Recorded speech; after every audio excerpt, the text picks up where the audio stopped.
Welcome and thanks for joining us. My name is Shani and today we will be diving into the wonder of South India, its culture, landscape and unforgettable travel experiences. We are joined by Aslam, our local DMC partner, who will share insights, tips and stories to help you discover what makes South India so special. So India is a renowned destination for international travelers, but most visitors are only familiar with the Golden Triangle in North India. So how does Southern India differs? See, the North India has totally a different story, Yes. different culture, different religion, different thing basically. Different aspects, different festivals, different wars, and everything is different. The palaces are different, forts are different, everything is totally different. Two different stories are there. These two important itineraries in South, which will come about 8-9 days with Golden Triangle. If he wants to coming from Delhi, he will fly from Delhi to Cochin, and if he is in Bombay, we will try to take him to basically to Trivandrum or the Cochin. Thank you. What are the must-visit destination in South India for first-time travelers? First time travel, you have 3 states over there. The first is one is Kerala, second is your Karnataka, third one is Tamil Nadu. Tamil Nadu have 2 or 3 places. What is the importance in this Tamil Nadu? Like I said, the Pondicherry is there basically. It's a French state. Yeah. Okay. Then from Pondicherry we go to a place called Cameroon. Cameroon is a place, is a hilltop place. It's called a dolphin face. They are made in a dolphin way. So you stand there, see the whole state of the basically Tamil Nadu. Good, thank you. Can you recommend any hidden gems during the trip to South India? Yes. Yeah. I told you the first top city is Kerala. Okay, we'll start from Kerala. Kerala, we land in Cochin first, number 1. And the most important in Kerala, 3 things are very important. You have to remember. First is the national dance, is the Kathakali dance, which is a national dance, which is not an ordinary dance like you and me do. It's a highly decorated dance based on the epic stories of the god and goddesses, and they're based on the epic stories of the warriors basically. Every day they change. It's so important. Before the dance performance and the show, they meet the artist basically and see how the makeup is being done. It takes 4 hours to do the makeup. They have been painted for everything in the god shape. The second thing I think everybody knows about the backwater resort. Yeah. That is the key point of in all over India. You have houseboats in Kashmir, you have houseboats in Goa, but backwater resort is only at one place. That is at Periyar. And the third thing is the Periyar Lake, P-E-R-E-Y-A-R. Periyar Lake is one of the beautiful lake where you stay over there. So for these things basically, when you visit Kerala, to cover all these 3 things or the 4 things, you need to stay there for 2 or 3 nights over there. Yeah. Thanks for the valuable insights. Yeah. So I would like to know, is it possible to combine beaches, temples, hill station and wild safari in a one itinerary? Now, I'll cut down your question. I'll answer you first. You talk about the bird sanctuaries and the wildlife sanctuaries. In your itinerary, when I'm going to explain you will cover your wildlife sanctuaries in Kerala. Sorry, in the bird sanctuaries in Kerala and the wildlife sanctuaries both. Totally are different. In other places, when you talk about the wildlife, you talk about tigers. There you talk about the tigers and the elephants basically. And they are it's not an ordinary kind of elephant. You get scared of them basically. There's a land of elephants, land of tigers over there. Okay. So the bird sanctuaries, wildlife sanctuaries, which combines the tiger resorts and elephants. That's the part of the wildlife, which is not you have in North India. Why we have that kind of elephants slot in wildlife in South India? Why not in North India too? Why the wildlife sanctuaries are totally specific in South India? The reason is that elephant needs water. There is not enough water in North India to feed the elephants. And the South India is the land of waters.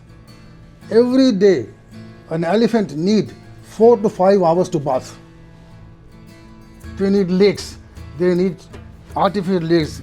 Without that, they cannot survive. Second thing, their food is banana. There is no banana in the north. There is no banana in the... That's the main feeding basically. There are fields of bananas. So that is the food of elephants. Food and these two things basically are important. Why? That's why they are in the wildlife over there. Thank you. Is there any custom, practice or ethics that our travelers should know? Yes, just as suppose, for example, you go to any of the mosque over there, any of the church over there, any of the temples over there.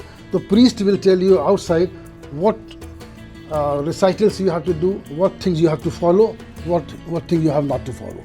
Like for an example, you go to a mosque, you have to cover your head. If you go to a Sikh and Gurdwara, you have to cover your heads. If you go to a temple, you have to have different kind of thing basically. So they will explain. All right. Respect, basically for the religious places you need to respect in your mind. You cannot walk in over there as a tourist, no way. You have to have a respect for that you are entering to a religion of the country.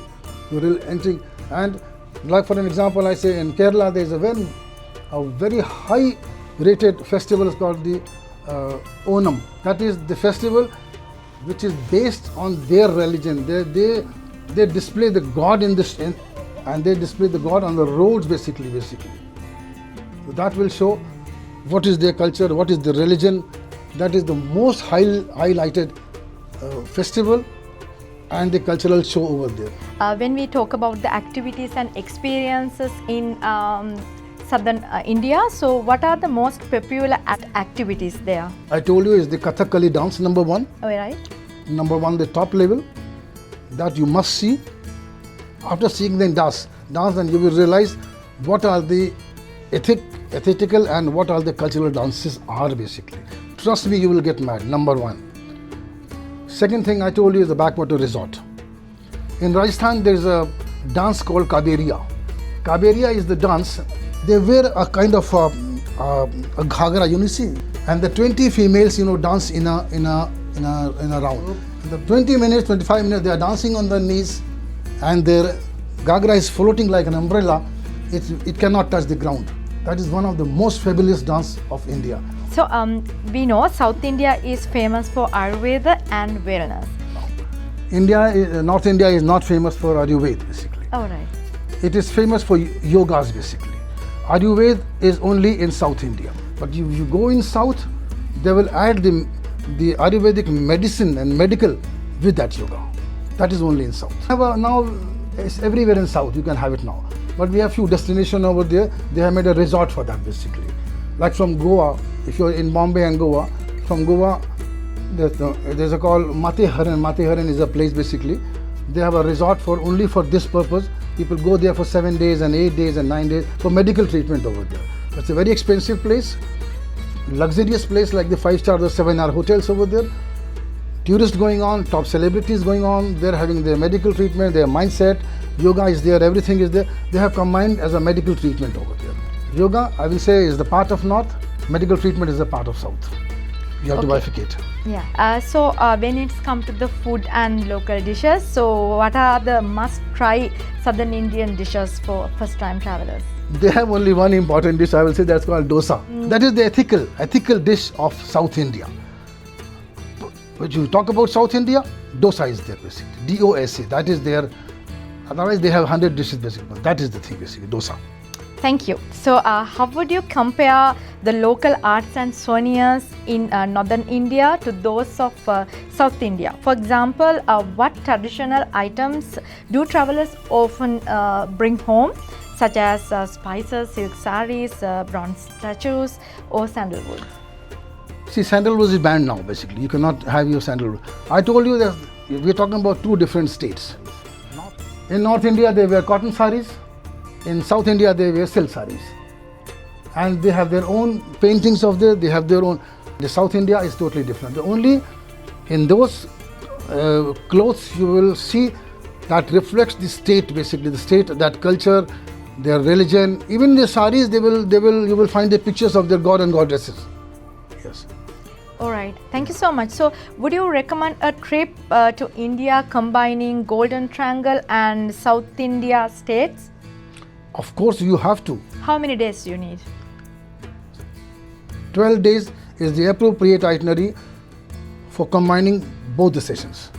6 days I need in South, 6 to 7 days, 4 to 5 days I need in North India. Something. Thank you. So, what's the best way to get around? Train, private car, or domestic flight? See, there is no domestic, I'm talking about the South now specifically. South is entirely traveled by surface, by car, by coaches. There is no domestic flights in between. We don't give trains in our tourism sector. Basically, the trains are not appropriate like you are thinking. Basically, reservations are very hard basically over there. So the entire South is traveled by surface, by bus or by car. All right, thank you. So, South India is generally hotter in terms of weather.